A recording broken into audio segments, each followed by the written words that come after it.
আমার মা ছিলেন খ্রিস্টান এবং আমার বাবা মুসলিম। আপনি কি ইসলামের ছায়াতলে প্রবেশ করতে চান? আমি বুঝতে পারছি না আপনি কেন আমাকে ইসলাম গ্রহণ করতে চাপ দিচ্ছেন। হ্যাঁ নাকি না?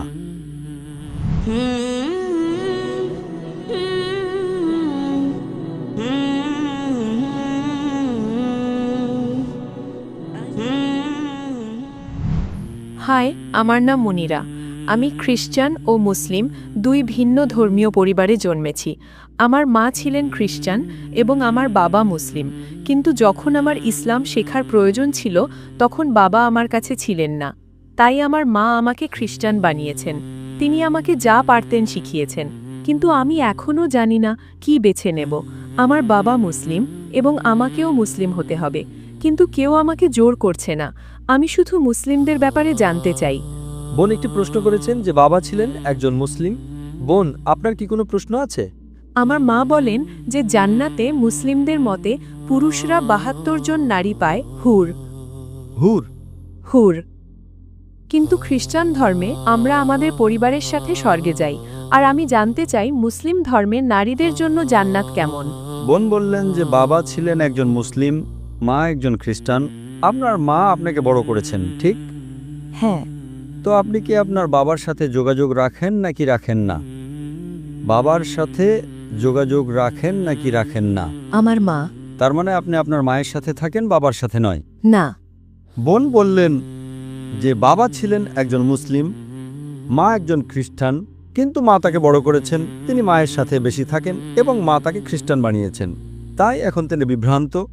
মা বলেছেন যে মুসলিমরা জান্নাতে গেলে তারা ৭২ জন হুর পায়, পুরুষরা ৭২ জন নারী পায়। নারীরা কি পাবে? হ্যাঁ। তো আপনার প্রথম প্রশ্ন অনুযায়ী আমি আপনার দ্বিতীয় প্রশ্নের উত্তর আগে দিচ্ছি এবং তারপর আপনার প্রথম প্রশ্নে ফিরে আসব। দ্বিতীয় প্রশ্ন হচ্ছে, পুরুষরা জান্নাতে গেলে তারা ৭২ জন হুর পাবে, তাহলে নারীরা কি পাবে? হ্যাঁ। এই একই প্রশ্ন হযরত আয়েশা রাদিয়াল্লাহু আনহাকেও করা হয়েছিল, যিনি নবীর স্ত্রী। তখন নবীর স্ত্রী উত্তর দিয়েছিলেন যে নারীরা তাই পাবে যা তাদের অন্তর কখনো কামনা করেনি, যা তাদের চোখ কখনো দেখেনি, যা তাদের কান কখনো শোনেনি। তার মানে ইনশাআল্লাহ আপনারা সমপরিমাণ কিছু পাবেন যা আপনাদের অন্তর কখনো কামনা করেনি, যা আপনাদের চোখ কখনো দেখেনি, যা তাদের কান কখনো শোনেনি। তাই ইনশাআল্লাহ যদি আপনি জান্নাতে যান, আপনি ভালো কিছুই পাবেন, যা পেয়ে ইনশাআল্লাহ আপনি সন্তুষ্ট হবেন। কিন্তু প্রশ্ন হলো, সবার আগে আপনাকে জান্নাতে প্রবেশ করতে হবে। যদি আপনি জান্নাতে না যান তবে সেই ভালো জিনিসটি পাবেন না। আর আপনি যে নিয়মের কথা বলছেন যে আপনার মা খ্রিস্টান, বাবা মুসলিম, আপনি বিভ্রান্ত। আমি একটু আগে ভাইকে যে সূত্রটা দিয়েছিলাম সেটা আপনার ক্ষেত্রেও প্রযোজ্য। অন্তত সেটা মানুন যা উভয় ধর্মেই এক। উভয় ধর্মগ্রন্থ কোরআন এবং বাইবেলে যা কমন, অন্তত সেটা মেনে চলুন। বাইবেলের কোথাও বলা নেই যে যিশু ঈশ্বর। বোন, আপনি কি বিশ্বাস করেন যিশু ঈশ্বর? না।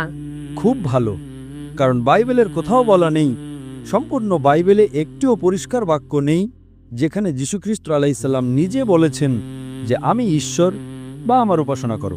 আমরা বিশ্বাস করি ইসলাম হলো একমাত্র অখ্রিস্টান ধর্ম যা যীশু খ্রিস্ট আলাইহিস সালামের উপর বিশ্বাস করাকে ঈমানের অঙ্গ মনে করে। তাই আপনাকে যীশু খ্রিস্ট আলাইহিস সালামে বিশ্বাস করতে হবে, কিন্তু আমরা বিশ্বাস করি তিনি ছিলেন ঈশ্বরের অন্যতম শক্তিশালী একজন রাসূল। বাইবেল বলে ঈশ্বর এক।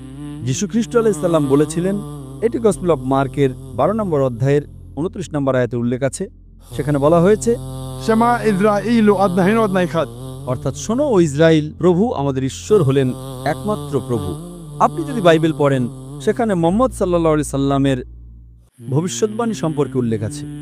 মুহাম্মদ সাল্লাল্লাহু আলাইহি সাল্লামের ভবিষ্যৎবাণী ওল্ড টেস্টামেন্ট এবং নিউ টেস্টামেন্ট উভয় জায়গাতে উল্লেখ আছে।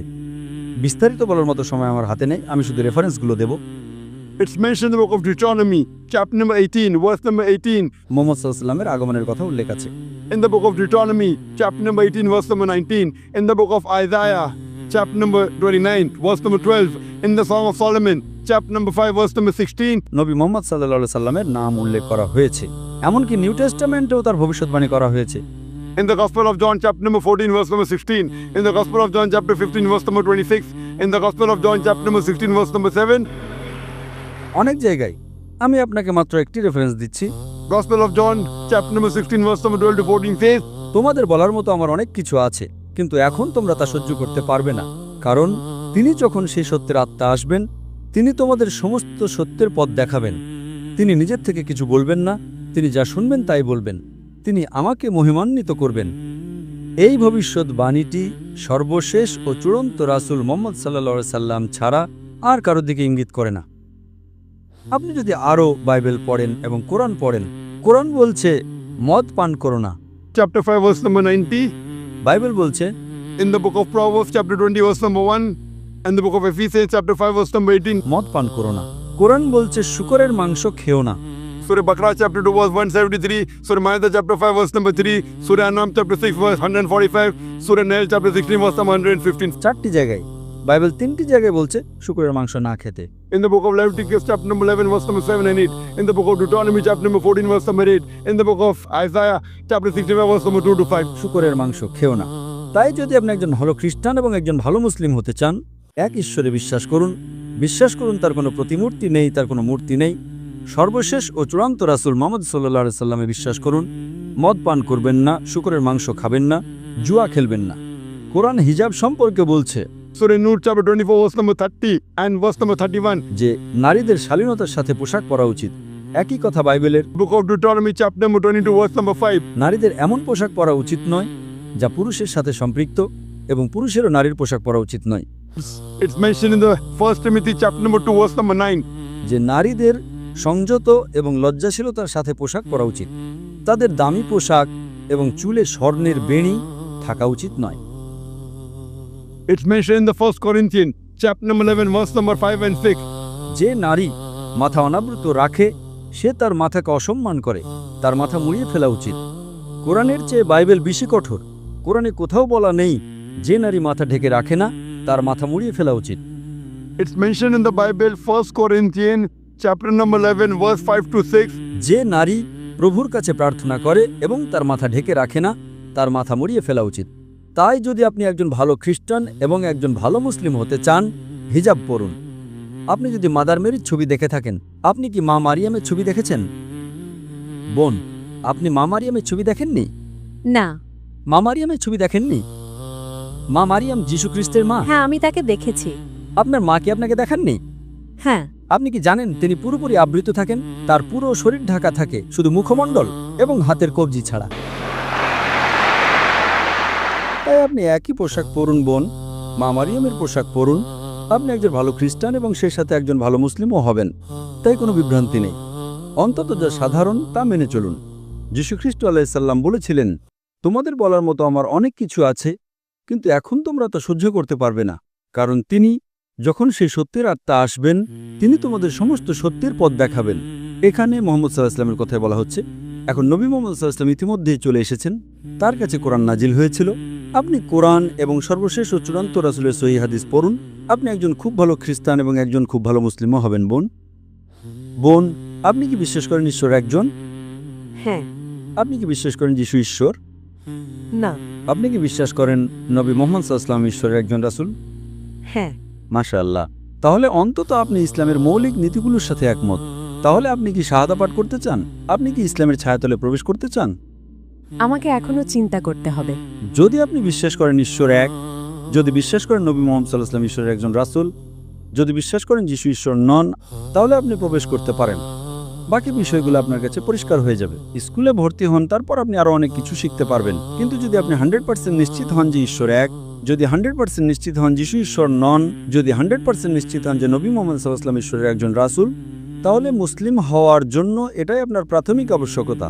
এবং তারপর পরবর্তীতে আপনি হিজাব করতে পারেন, সালাত আদায় করতে পারেন, শুরু করতে পারেন ধীরে ধীরে। কিন্তু যদি এই দুটি বিষয়ে বিশ্বাস করেন যে আল্লাহ ছাড়া কেউ উপাসনা নেই, এবং আপনি বিশ্বাস করেন যে নবী মুহাম্মদ সাল্লাল্লাহু আলাইহি ওয়াসাল্লাম আল্লাহর রাসূল, এই দুটো বিষয় আপনার মুসলিম হওয়ার জন্য ন্যূনতম আবশ্যকতা, যাতে আপনি আপনার বাবাকেও খুশি করতে পারেন এবং আপনার মাকেও খুশি করতে পারেন। আপনি কি আপনার বাবা এবং মা দুজনকে খুশি করতে চান না? হ্যাঁ। তাহলে যদি আপনি বিশ্বাস করেন যে শুধুমাত্র একজন ঈশ্বরই আছেন এবং আপনি বিশ্বাস করেন নবী মুহাম্মদ সাল্লাল্লাহু আলাইহি ওয়াসাল্লাম হলেন রাসূল, তাহলে আপনি কেন ইসলামের ছায়াতলে প্রবেশ করতে চাইছেন না? কারণ আমি এ ব্যাপারে খুব বেশি জানি না। আমার মা খ্রিস্টান, বাবা মুসলিম, আমি কাউকে কষ্ট দিতে চাই না। ঠিক আছে, যখন স্কুলে ভর্তি হন আপনি জানেন না 10ম শ্রেণীতে কি পড়ানো হয়। আপনি কি জানেন হ্যাঁ নাকি না? যখন আপনি স্কুলে ভর্তি হন, যখন আপনি নার্সারিতে যান, আপনি আরও শিখবেন। যতক্ষণ আপনি রাজি আছেন যে ঠিক আছে এখন আপনি স্কুলে ভর্তি হলে আপনি স্কুলের সময়সূচি মেনে চলতে রাজি আছেন, মৌলিক নিয়মগুলো মেনে চলতে রাজি আছেন, এবং তারপর আপনি আরও বেশি বেশি শিখতে শুরু করবেন। তো এখানে যদি আপনি মৌলিক নিয়মগুলোর সাথে একমত হন যে ঈশ্বর এক, যিশু ঈশ্বর নন, তিনি ঈশ্বরের একজন রাসূল, এবং নবী মুহাম্মদ সাল্লাল্লাহু আলাইহি ওয়াসাল্লাম ঈশ্বরের একজন রাসূল, এগুলো হলো প্রাথমিক আবশ্যকতা। পরবর্তীতে আপনি যত বেশি বেশি জ্ঞান অর্জন করতে থাকবেন, আপনার আমল বাড়তে থাকবে, আপনি একজন ভালো খ্রিস্টান এবং সেই সাথে একজন ভালো মুসলিমও হবেন বোন। এতে সময় লাগবে, কিন্তু মৌলিক বিষয়গুলো যদি আপনি ভালো করে জানেন, আমি মনে করি আপনার দলে প্রবেশ করা উচিত, এবং তারপর আল্লাহ আপনাকে আরও মেনে চলতে সাহায্য করবেন। বোন, আপনি কি ইসলাম গ্রহণ করতে চান? এখন না। ঠিক আছে, ইনশাল্লাহ বাড়িতে যান, এটা নিয়ে চিন্তা করুন আর নিশ্চিত হন। একবার নিশ্চিত হলে দ্রুত প্রবেশ করুন। আপনি জানেন না আপনি কতদিন বাঁচবেন, একেবারে না হওয়ার চেয়ে দেরিতে হওয়া ভালো। আর আপনি জানেন না আপনি কতদিন বাঁচবেন, তাই আমার আপনার অনুরোধ, আপনি বাড়িতে যান, আরও গবেষণা করুন, আরও পড়াশোনা করুন, এবং যত দ্রুত আপনি নিশ্চিত হবেন আপনি ইসলামের ছায়াতলে আসুন, যাতে আপনি জান্নাতে যেতে পারেন, আপনি স্বর্গে যেতে পারেন। অন্যথায় আপনি জান্নাতে যাবেন না। আশা করি উত্তরটা পেয়েছেন। ধন্যবাদ।